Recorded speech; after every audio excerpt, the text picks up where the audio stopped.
and Gandhi's total conviction and confidence in his cause. In this way, they perfectly exemplify thought impulse mixed with faith. This is the end of the editor's comment. If you wish evidence of the power of faith, study the achievements of men and women who have employed it. At the head of the list comes the Nazarene. The basis of Christianity is faith, no matter how many people may have perverted or misinterpreted the meaning of this great force. The sum and substance of the teachings and the achievements of Christ, which may have been interpreted as miracles, were nothing more nor less than faith. If there are any such phenomena as miracles, they are produced only through the state of mind known as faith. Consider Mahatma Gandhi of India, one of the most astounding examples of the possibilities of faith. Gandhi wielded more potential power than any man living in his time, and he had this power despite the fact that he had none of the orthodox tools of power, such as money, battleships, soldiers, and materials of warfare. Gandhi had no money, no home. He did not own a suit of clothes, but he did have power. How did he come by that power? He created it out of his understanding of the principle of faith and through his ability to transplant that faith into the minds of 200 million people. Gandhi accomplished the astounding feat of influencing 200 million minds to coalesce and move in unison as a single mind. What other force on earth, except faith, could do as much? How an idea built a fortune. Editor's comment. Although the following story is not exclusively about faith, and it makes no mention of autosuggestion or the subconscious mind, Napoleon Hill included it at this point in every edition of Think and Grow Rich. In fact, as Hill says, this story illustrates at least 6 of the 13 principles of success, but faith is at the center of it. If the central figure, Charles M. Schwab, had not mixed his big idea with absolute unwavering faith that he could pull it off, the whole history of American business would have been different. This is the end of the editor's comment. The event chosen for this illustration dates back to 1900, when the United States Steel Corporation was being formed. As you read the story, keep in mind the following fundamental facts and you will understand how ideas have been converted into huge fortunes. First, the United States Steel Corporation was born in the mind of Charles M. Schwab in the form of an idea he created through his imagination. Second, he mixed faith with his idea. Third, he formulated a plan for the transformation of his idea into physical and financial reality. Fourth, he put his plan into action with his famous speech at the University Club. Fifth, he applied and followed through on his plan with persistence and backed it with firm decision until it had been fully carried out. Sixth, he prepared the way for success by a burning desire for success. If you are one of those who have often wondered how great fortunes are accumulated, this story of the creation of the United States Steel Corporation will be enlightening. If you have any doubt that a person can think and grow rich, this story should dispel that doubt. You can plainly see in the story of United States Steel the application of a major portion of the principles described in this book. This astounding description of the power of an idea was dramatically told by John Lowell in the New York World Telegram, with whose courtesy it is here reprinted. Editor's comments. In order for the modern reader to fully appreciate the following newspaper story, it is appropriate at this point to provide some background information about the main players. Charles M. Schwab was Andrew Carnegie's right-hand man and president of the Carnegie Steel Corporation. Andrew Carnegie was a wealthy and powerful steel baron whose company controlled 25% of the iron and steel production in America. J.P. Morgan was a wealthy and powerful Wall Street banker whose company had arranged the financing for many of the major industrial companies in America at the beginning of the 20th century. All the reader needs to know about the other men mentioned in the story is that at the beginning of the 20th century, finance, business, and industry were dominated by a few hundred men, most of whom had amassed great fortunes through some connection with the railroads that had opened the country. These people were well known to readers of the New York World Telegram because of their financial influence. And that sets the stage for the following newspaper article, which is not only a fascinating story about the power of faith in an idea, but also a wonderful example of the irreverent writing style that was used by many newspaper journalists of the day. This is the end of the editor's comment. A pretty after-dinner speech for $1 billion. When on the evening of December 12, 1900, some 80 of the nation's financial nobility gathered in the banquet hall of the University Club on Fifth Avenue to do honor to a young man from out of the West, not half a dozen of the guests realized they were to witness the most significant episode in American industrial history. J. Edward Simmons and Charles Stewart Smith, their hearts full of gratitude for the lavish hospitality bestowed on them by Charles M. Schwab during a recent visit to Pittsburgh, had arranged the dinner to introduce the 38-year-old steel man to Eastern banking society. But they didn't expect him to stampede the convention. They warned him, in fact, that the bosoms within New York's stuffed shirts would not be responsive to oratory, and that if he didn't want to bore the Stillmans and Harrimans and Vanderbilts, he had better limit himself to 15 or 20 minutes of polite vaporings and let it go at that. Even John Pierpont Morgan, sitting on the right hand of Schwab as became his imperial dignity, intended to grace the banquet table with his presence only briefly. And so far as the press and public were concerned, the whole affair was of so little moment that no mention of it found its way into print the next day. So the two hosts and their distinguished guests ate their way through the usual 7 or 8 courses. There was little conversation, and what there was of it was restrained. Few of the bankers and brokers had met Schwab, whose career had flowered along the banks of the Monongahela, and none knew him well. But before the evening was over, they, and with them Money Master Morgan, were to be swept off their feet, and $1 billion baby, the United States Steel Corporation, was to be conceived. It is perhaps unfortunate for the sake of history that no record of Charlie Schwab's speech at the dinner ever was made. It is probable, however, that it was a homely speech, somewhat ungrammatical, for the niceties of language never bothered Schwab, full of epigram and threaded with wit. But aside from that, it had a galvanic force and effect upon the $5 billion of estimated capital that was represented by the diners. After it was over, and the gathering was still under its spell, although Schwab had talked for 90 minutes, Morgan led the orator to a recessed window where, dangling their legs from the high, uncomfortable seat, they talked for an hour more. The magic of the Schwab personality had been turned on full force, but what was more important and lasting was the full-fledged, clear-cut program he laid down for the aggrandizement of steel. Many other men had tried to interest Morgan in slapping together a steel trust after the pattern of the biscuit, wire and hoop, sugar, rubber, whiskey, oil, or chewing gum combinations.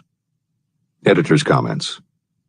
The Random House College Dictionary defines a trust as an illegal combination of industrial or commercial companies in which the stock is controlled by a central board of trustees, thus making it possible to control prices and destroy competition. Many of America's new industrial companies had grown so quickly that they were not yet profitable. They were saddled with huge debt incurred in raising the capital to finance their rapid expansion, and at the same time they were faced with having to cut costs and slash prices or go out of business. The answer for many was to join up with others in related industries to form what were called trusts or combinations. Although trusts were illegal since the passage of the Sherman Antitrust Act in 1890, companies still tried to find ways to monopolize their industries, and if their efforts weren't technically trusts, they were something very close. The one thing the large company owners who assembled these trusts needed was cash to buy up the many smaller companies they would have to own in order to effectively dominate an industry. J.P. Morgan was the banker who financed many such takeovers. This is the end of the editor's comment. John W. Gates, the gambler, had urged it, but Morgan distrusted him. The Moore boys, Bill and Jim, Chicago stock jobbers who had glued together a match trust and a cracker corporation, had urged it and failed. Elbert H. Gary, the sanctimonious country lawyer, wanted to foster it, but he wasn't big enough to be impressive. Until Schwab's eloquence took J.P. Morgan to the heights from which he could visualize the solid results of the most daring financial undertaking ever conceived, the project was regarded as a delirious dream of easy money crackpots. The financial magnetism that began a generation ago to attract thousands of small and sometimes inefficiently managed companies into large and competition-crushing combinations had become operative in the steel world through the devices of that jovial business pirate, John W. Gates. Gates already had formed the American Steel and Wire Company out of a chain of small concerns, and together with Morgan had created the Federal Steel Company. But by the side of Andrew Carnegie's gigantic vertical trust, a trust owned and operated by 53 partners, those other combinations were picayune. They might combine to their heart's content, but the whole lot of them couldn't make a dent in the Carnegie organization, and Morgan knew it. The eccentric old Scot knew it, too. Editor's comments.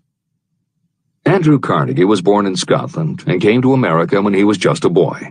He made his first move to join the elite group of American tycoons when he quit his job as a bobbin boy in a cotton mill, earning $1.20 a week, and got a job as a telegraph messenger boy. He soon taught himself to operate a telegraph key, which got him hired as personal telegrapher and secretary to the head of the Pennsylvania Railroad. It wasn't long before he'd worked his way up the ranks to superintendent of the Pittsburgh division, which in turn put him in a position to become an early investor in the Pullman Company, which became the leading manufacturer of railway cars. Carnegie's investment in Pullman and some successful real estate ventures gave him the capital to go into business for himself. At the end of the Civil War, Carnegie left railroading and started a company that built iron bridges for railroad companies. From building iron bridges, it was a short step to starting his own steel mill, which led him to acquire control of other steel mills, then his own coal fields to supply his smelters, then his own ore boats and rail lines to haul the ore and coal. Because of Carnegie's vertical integration and his use of the most up-to-date manufacturing methods, he was able to sell top-grade steel at the lowest price. He managed to drop the price of steel from $140 a ton to $20 a ton. By 1899, the Carnegie Steel Company controlled about 25% of the iron and steel production in America. The smaller steel manufacturers couldn't compete with Carnegie, so they went to J.P. Morgan for help.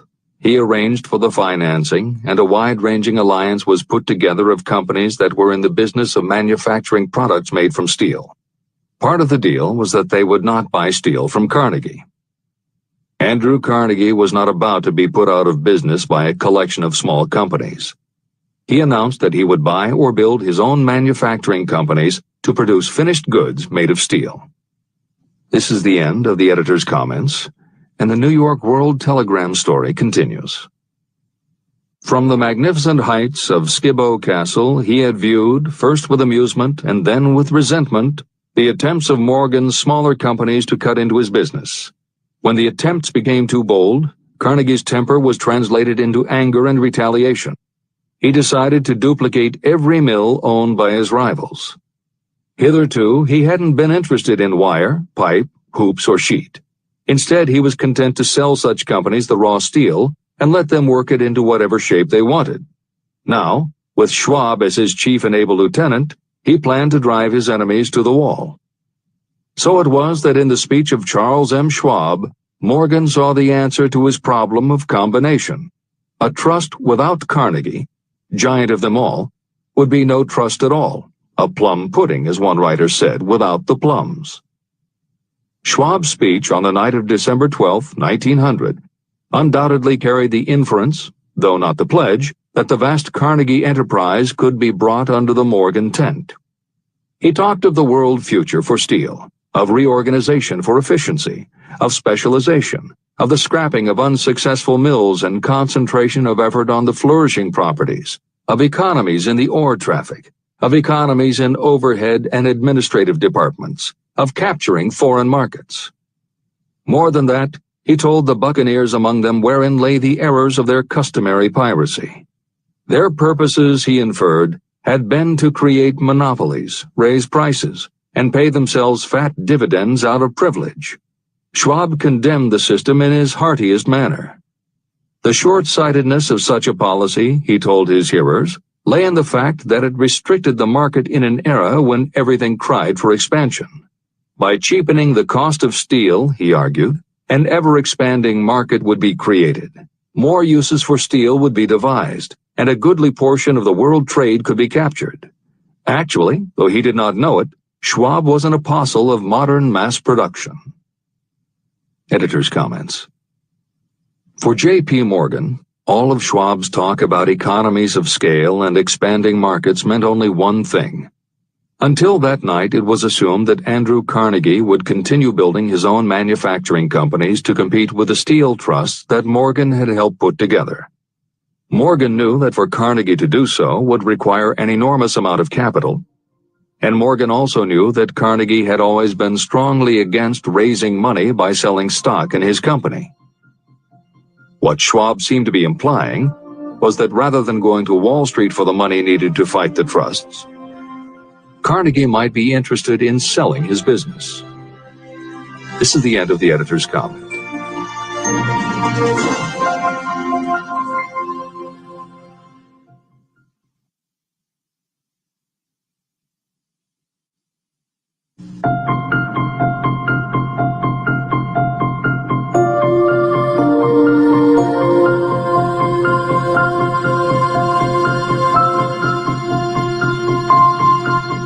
New York World Telegram story continues.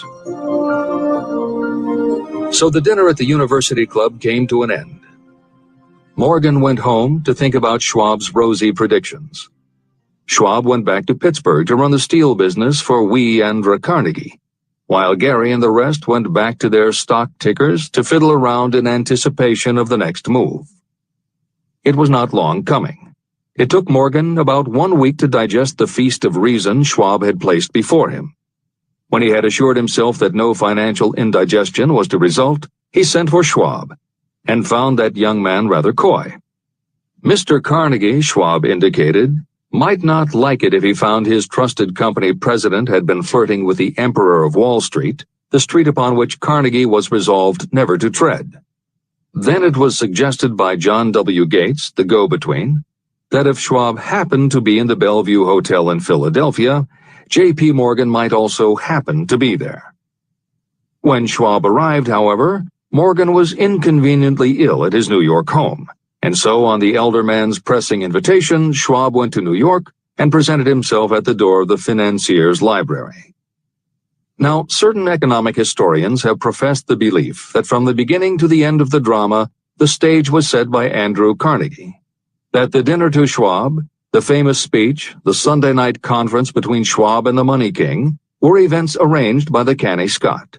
The truth is exactly the opposite. When Schwab was called in to consummate the deal, he didn't even know whether the little boss, as Andrew was called, would so much as listen to an offer to sell, particularly to a group of men whom Andrew regarded as being endowed with something less than holiness. But Schwab did take into the conference with him, in his own handwriting, 6 sheets of copperplate figures, representing to his mind the physical worth and the potential earning capacity of every steel company he regarded as an essential star in the new metal firmament. 4 men pondered over these figures all night. The chief, of course, was Morgan, steadfast in his belief in the divine right of money. With him was his aristocratic partner, Robert Bacon, a scholar and a gentleman.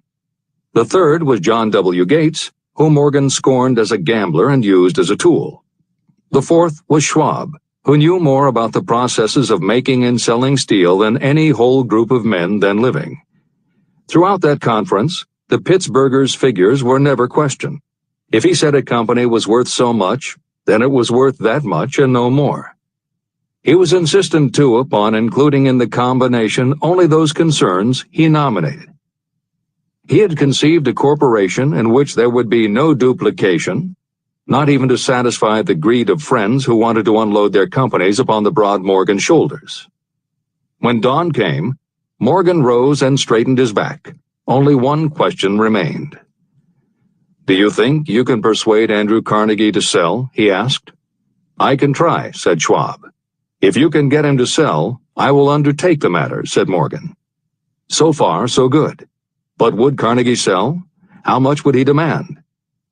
Schwab thought about $320 million.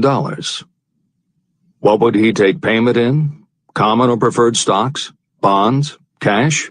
Nobody could raise $1/3 billion in cash. There was a golf game in January on the frost-cracking heath of the St. Andrews Links in Westchester, with Andrew bundled up in sweaters against the cold and Charlie talking volubly as usual to keep his spirits up. But no word of business was mentioned until the pair sat down in the cozy warmth of the Carnegie cottage nearby. Then, with the same persuasiveness that had hypnotized 80 millionaires at the University Club, Schwab poured out the glittering promises of retirement and comfort, of untold millions to satisfy the old man's social caprices. Carnegie capitulated, wrote a figure on a slip of paper, handed it to Schwab and said, "All right, that's what we'll sell for." The figure was approximately $400 million, and was reached by taking the $320 million mentioned by Schwab as a basic figure, and adding to it $80 million to represent the increased capital value over the previous 2 years. Later, on the deck of a transatlantic liner, the Scotsman said ruefully to Morgan, "I wish I had asked you for $100 million more." "If you had asked for it, you'd have gotten it," Morgan told him cheerfully. There was an uproar, of course. A British correspondent cabled that the foreign steel world was appalled by the gigantic combination. President Hadley of Yale declared that unless trusts were regulated, the country might expect an emperor in Washington within the next 25 years. But that able stock manipulator Keene went at his work of shoving the new stock at the public so vigorously that all the excess water, estimated by some at nearly $600 million, was absorbed in a twinkling. So Carnegie had his millions, and the Morgan Syndicate had $62 million for all its trouble, and all the boys, from Gates to Gary, had their millions. Editor's comment. The 38-year-old Charles M. Schwab had his reward too. He was made president of the new corporation, United States Steel, and remained in control until 1930. When Schwab left U.S. Steel, he went on to found the mammoth Bethlehem Steel Corporation, of which he also became president. This is the end of the editor's comment. Riches begin with thought. The dramatic story of big business that you have just finished is a perfect illustration of the method by which desire can be transmuted into its physical equivalent. That giant organization was created in the mind of one man. The plan by which the organization was provided with the steel mills that gave it financial stability was created in the mind of the same man. His faith, his desire, his imagination, his persistence were the real ingredients that went into United States Steel. The steel mills and equipment acquired by the corporation, after it had been brought into legal existence, were incidental. However, careful analysis reveals that the appraised value of the properties acquired by the corporation increased in value by an estimated $600 million, approximately $12 billion today. The increase in value of the assets is attributable to the mere transaction that consolidated them under one management. In other words, Charles M. Schwab's idea, plus the faith with which he conveyed it to the minds of J.P. Morgan and the others, was marketed for a profit of approximately $600 million. Not an insignificant sum for a single idea. The United States Steel Corporation prospered and became one of the richest and most powerful corporations in America, employing thousands of people, developing new uses for steel and opening new markets, thus proving that the $600 million in profit that the Schwab idea produced was earned. Riches begin in the form of thought. The amount is limited only by the person in whose mind the thought is put into motion. Faith removes limitations. Remember this when you are ready to bargain with life for whatever it is that you ask as your price for having passed this way. Editor's comments. In the years since that article appeared in the New York World Telegram, the well-told business story has become its own genre within the publishing industry. There are best-selling books and biographies by and about the insiders who run every industry. The editors of this edition of Think and Grow Rich strongly encourage you to sample some of these books. They can be entertaining and inspirational, and in them you will be able to see examples of Hill's principles of success at work in the real world. The best of them are not only entertaining and inspirational, but they are filled with ideas and techniques you can adapt and use. There are literally too many bestsellers from which to select a best of listing for inclusion here. Any such choice the editors might make would not necessarily be the best, but merely reflective of the interests of the person doing the choosing. However, there are 2 books the editors recommend that are not by or about a single individual or industry. These books are In Search of Excellence by Tom Peters and Breakthroughs by P.R. Nyack and John M. Ketteringham. Each of these books deals with a broad spectrum of industries, and within each industry they single out certain companies and individuals for analysis. Both were published at the beginning of the business book trend in the 1980s, but there are few books since then that better convey the importance of faith in a good idea.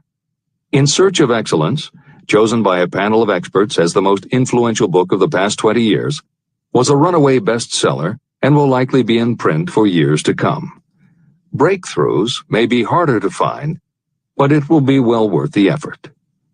This is the end of the editor's comments.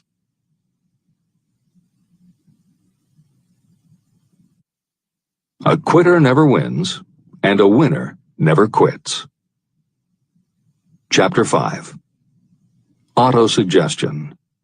The medium for influencing the subconscious mind. The third step toward riches. Autosuggestion is a term that applies to all suggestions and all self-administered stimuli that reach your mind through the 5 senses. Stated in another way, autosuggestion is self-suggestion. It is the way of communicating between that part of the mind where conscious thought takes place and that which serves as the seat of action for the subconscious mind. Through the dominating thoughts that you permit to remain in your conscious mind, it doesn't matter whether these thoughts are negative or positive, the principle of autosuggestion reaches the subconscious mind and influences it with these thoughts. Nature has built human beings so that we can have control over the material that reaches our subconscious mind through our 5 senses. However, this does not mean that we always exercise this control. In the great majority of instances, we do not exercise it, which explains why so many people go through life in poverty. Recall what I said about the subconscious mind resembling a fertile garden, in which weeds will grow if the seeds of more desirable crops are not sown. Autosuggestion is the way you may feed your subconscious on creative thoughts. Or you can, by neglecting it, permit thoughts of a destructive nature to find their way into this rich garden of the mind. Editor's comments.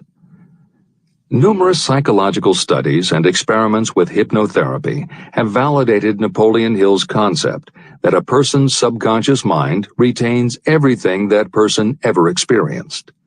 Studies also support the theory that the subconscious is non-judgmental. It does not filter or interpret, it simply processes information literally and stores it. For those readers who may be dubious about the subconscious, or that thoughts stored below the level of consciousness can exert enough influence to affect attitude and behavior, the following explanation should alleviate any such doubts. There is no doubt about the existence of the conditions known by the psychological terms fixations, phobias, and compulsive behaviors. These conditions occur when a child has learned something in such a powerful or dramatic way that the knowledge becomes firmly planted in the child's subconscious mind. Then, even as the child grows to adulthood and the conscious mind learns to understand that information from a mature point of view, because the childhood learning experience was so powerful, the subconscious still retains the childhood understanding of the information. The result is a fixation, phobia, or compulsive behavior that causes a response rooted in childhood, which does not make logical sense to the adult's conscious mind. That is because it does not come from the conscious. It comes from the subconscious belief that was so emotionalized it overrides the adult's logical conscious mind. Hill's theory is based on exactly the same psychological principles.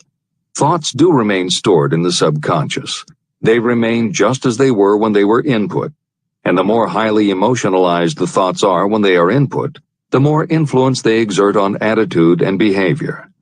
It is this aspect of the subconscious that will allow you to use autosuggestion as a tool with which to input the positive thoughts that will help you achieve the success you desire. This is the end of the editor's comments. See and feel money in your hands. You were instructed in the last of the 6 steps described in Chapter 3 on desire to read aloud twice daily the written statement of your desire for money. You were also directed to see and feel yourself already in possession of the money. By following these instructions, you communicate the object of your desire directly to your subconscious mind in a spirit of absolute faith. Through repetition of this procedure, you will create thought habits that reinforce your efforts to transmute desire into its monetary equivalent. Read these steps again, very carefully, before you proceed further. 1. Fix in your mind the exact amount of money you desire. It is not sufficient merely to say, "I want plenty of money." Be definite about the amount. 2. Determine exactly what you intend to give in return for the money you desire. There is no such reality as something for nothing. 3. Establish a definite date when you intend to possess the money you desire. 4. Create a definite plan for carrying out your desire and begin at once, whether you are ready or not, to put this plan into action. 5. Now write it out. Write a clear, concise statement of the amount of money you intend to acquire, name the time limit for its acquisition, state what you intend to give in return for the money, and describe clearly the plan through which you intend to accumulate it. 6. Read your written statement aloud twice daily. Read it once just before retiring at night, and read it once after arising in the morning.